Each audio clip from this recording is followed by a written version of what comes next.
Hey everyone, hope you guys have been doing well this month. It's time for another Otaku Rose Challenge review video.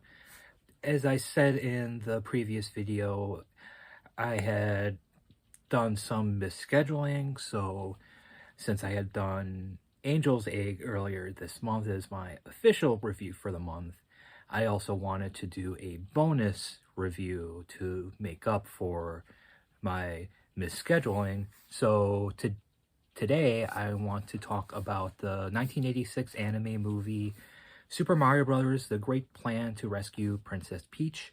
This was a 1986 anime movie and it came out about a year after the first game did in Japan. It's essentially a loose adaptation of the game.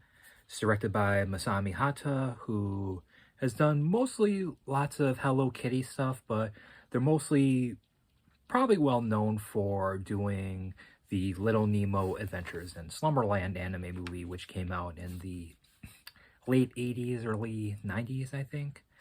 Voice actor wise, there's really isn't too much to say about the cast for this one. Most of them really didn't go on to do much else. The voice actor for Mario is probably the most well known, Toru Furiga, who you may know as the voice of Amuro Ray in Mobile Suit Gundam, as well as Tuxedo Mask in the original Sailor Moon anime. And then there's also, as Luigi, Yu Mizushima, who has done pretty much mostly Sentai stuff. So, The Great Plan to Rescue Princess Peach was one of the first anime movies based on a video game.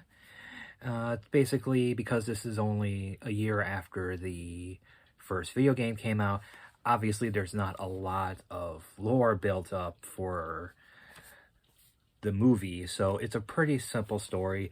Mario's playing Famicom games late at night when he gets surprised by Princess Peach popping out of the game along with a whole bunch of other tons of Bowser's minions. And before she's scooped up by Bowser herself, she asks Mario to save her, so him and Luigi go off to the Mushroom Kingdom to find her, and along the way they have to collect the 3 main power-ups while fighting various enemies from the game so they can fight Bowser, which are the Mushroom, Fire Flower, and the Superstar. So there really isn't too much else to say about this movie. Animation-wise, it isn't anything super special. It's only a 60-minute short movie, but there tends to be lots of reused animation of Mario and Luigi walking across various landscapes in the Mushroom Kingdom, as well as, you'll hear like the same song get played over and over again. So there is some, catchy 80s city pop-esque music because it was made in 1986, but it does get pretty repetitious towards the end. Time to get into a little bit of spoilers.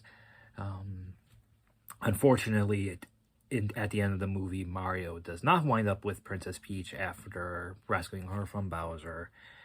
Throughout the movie, there is a blue dog-like thing that travels with Mario and Luigi on their journey, and it looks kind of like something you would either see on a Japanese candy bag or an early prototype of a Wiggler.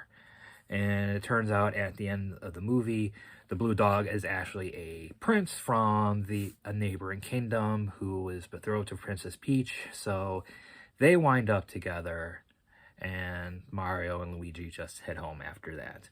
So one of the things I will give this movie credit for that is kind of forgotten about in more recent Mario games and mythos is the lore that Bowser has essentially used his magic to transform the people of the Mushroom Kingdom into objects or other animals and stuff like that. So this is one of the only times where this is really brought up in Mario media. And I am blanking. I don't know if it was brought up in the Western Mario cartoons.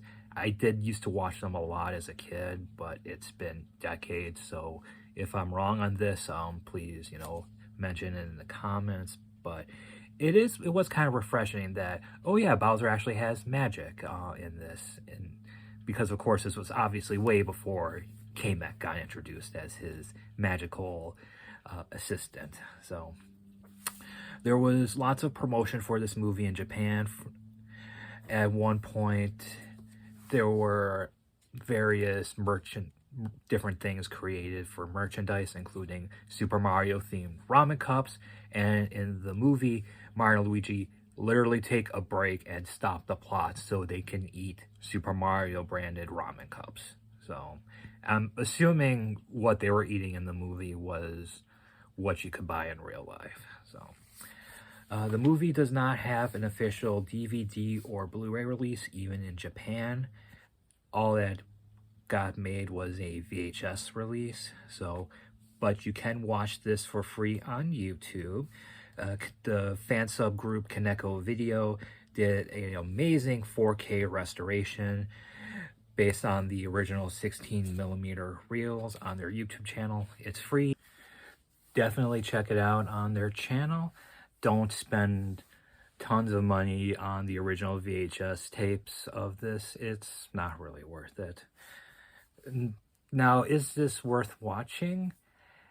It's been on my bucket list for a very long time. You can tell by the decorations and stuff and my shirt. I am a big Super Mario fan.